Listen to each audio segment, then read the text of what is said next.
Olá pessoal, me chamo Leilane Oliveira, sou odontopediatra e hoje eu vou falar um pouquinho com vocês sobre a cárie precoce na infância. A partir de alguns levantamentos no nosso país, concluiu-se que 50% da nossa população de pequenininhos até 5 anos de idade possui a doença, tornando-se assim um problema de saúde pública no nosso país.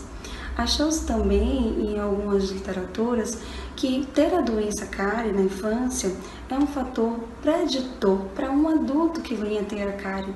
Então é de suma importância que a gente conheça da doença, saiba os fatores etiológicos dela e que a gente mude nossa cabeça como um dentista, como odontopediatra, como papai e mamãe também, para que isso venha cada vez mais evoluindo e que ela venha diminuindo. Essa doença é caracterizada pela presença de um ou mais dentes descidos, com lesões de cárie, seja ela cavitada ou não, restaurada, obturada ou até perdidas pela doença em crianças até 6 anos de idade. Uma forma severa dessa doença é quando ela aparece em superfícies lisas de dentes de criança até 3 anos de idade, ou até em dentes anteriores de crianças de 3 a 5 anos e 11 meses de idade. É importante que a gente saiba também que essa doença ela vai se caracterizar pelo desenvolvimento rápido. É uma doença que atinge muito rápido o dentinho. Por ele ser um dentinho menor, a dimensão do dente de leite ser bem menorzinho, e por conter também carbonato de cálcio, que é um cristal que tem maior susceptibilidade à desmineralização. Depois de muitos anos sendo considerada como uma doença infecto-contagiosa ou comunicável, hoje a gente já entende que mesmo dependente de micro-organismos que metabolizam açúcares que produzem ácidos e vão desmineralizar as estruturas dentárias, a cárie dentária ou a lesão de cárie, ela não é formada apenas pelas bactérias. Até porque essas bactérias elas estão em cavidades de seres humanos sem a lesão de cárie. Para que a cárie aconteça, ela precisa de uma desorganização, um desequilíbrio na homeostase entre o biofilme e os tecidos dentários. E para isso, vários fatores eles precisam estar associados. Dentre eles, a exposição de fluoreto, as características salivares, frequência de alimentos com açúcar, quantidade de escovação dentária, fatores educacionais, comportamentais, sociais ou culturais. Existem fatores de riscos associados diretamente à cárie precoce na infância, como, por exemplo, as práticas alimentares.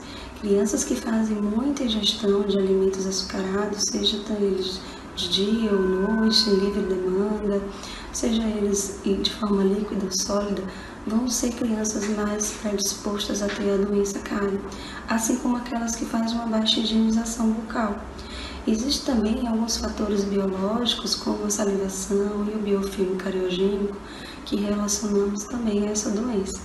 E fatores demográficos e socioeconômicos, como, por exemplo, o sexo da criança, a idade, a renda familiar, o acesso à saúde pública, o flúor e a escolaridade dos pais influenciam diretamente na presença de cárie.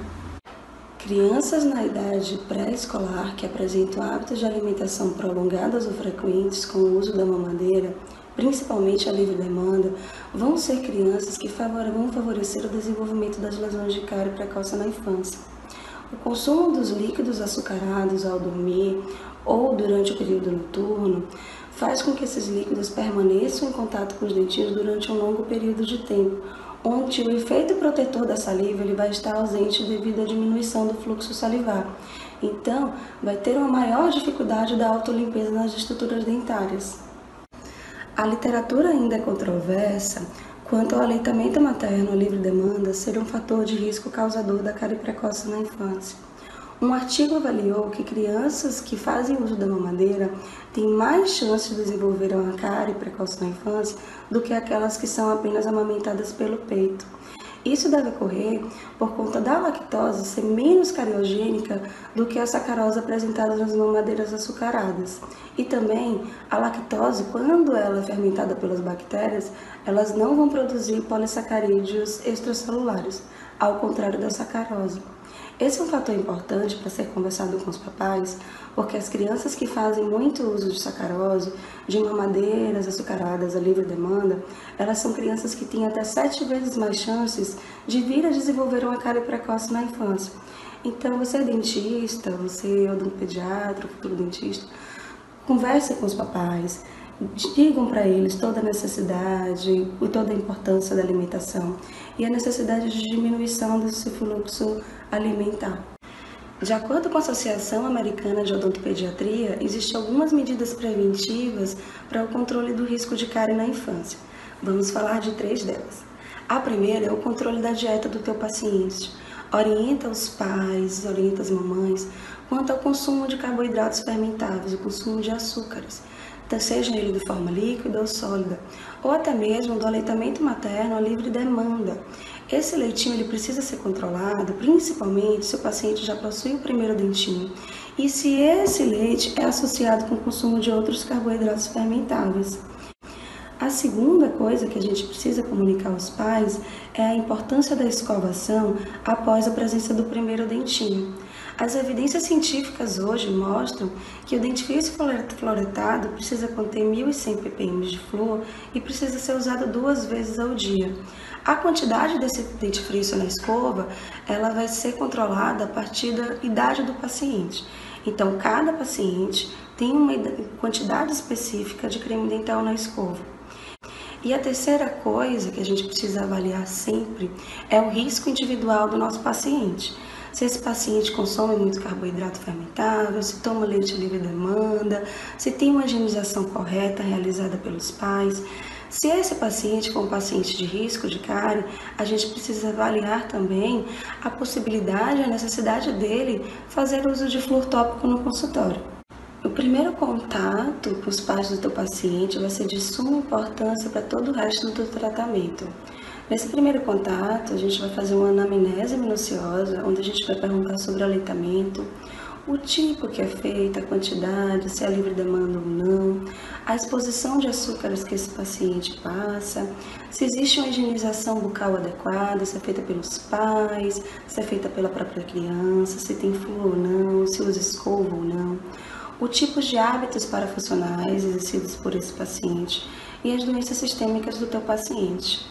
A primeira coisa que a gente faz no consultório é o controle da doença cárie. Para a gente controlar, a gente precisa primeiro solicitar um diário alimentar do paciente, entender a alimentação dele durante todo o dia, se é dia da semana, se é final de semana, para que a gente possa orientar quanto ao consumo de sacarose ou outros tipos de açúcar.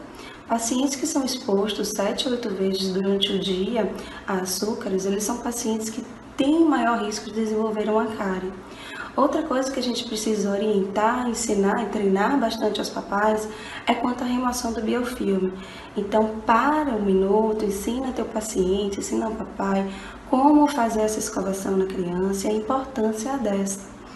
Também existe a aplicação de flúor que a gente faz no consultório para diminuir o risco dessa doença cárie, diminuir essa cárie. E a gente volta também a desenvolver a adequação bucal antes do devido tratamento. Então, a gente adequa o meio, diminui a quantidade de bactérias, remove focos de infecção, para depois a gente trazer um tratamento restaurador, reabilitador. Ao final do controle da doença cárie, a gente passa para a segunda etapa do tratamento, que é a etapa de reparo e remoção das sequelas causadas pela doença. Nessa etapa, que vão entrar os procedimentos restauradores definitivos, as endodontias e os restabelecimentos dos elementos dentários perdidos. Finalizando essa etapa, a gente passa para a terceira, que é a etapa de preservação, uma etapa extremamente importante para manter a saúde bucal do teu paciente. É nela que você vai manter e controlar essa saúde. Lembrando que a gente precisa fazer todos os controles e retornos dos pacientes de forma individual, como a gente falou um pouquinho lá atrás. Cada paciente vai ter os retornos de acordo com o risco apresentado de cárie e também com o comprometimento do núcleo familiar. Para finalizar, então, a pequena aulinha de hoje, super pequenininha, né? Mas de suma importância dentro da odontopediatria. Quero que vocês lembrem da importância da família. A família ela tem uma influência na definição do comportamento da saúde oral e tem um papel fundamental no desenvolvimento dos hábitos e dos conhecimentos da criança. Então, façam da tua consulta, do teu tratamento, um momento de conversa e de aprendizado para toda a família. É de suma importância que a gente mantenha a saúde do paciente. É muito mais fácil, muito mais gostoso preservar a saúde do paciente do que vir a tratar uma doença, né? Então, eu fico por aqui. Aqui está meu e-mail. Qualquer coisa pode entrar em contato, qualquer dúvida. E por hoje é só. Tchau, tchau.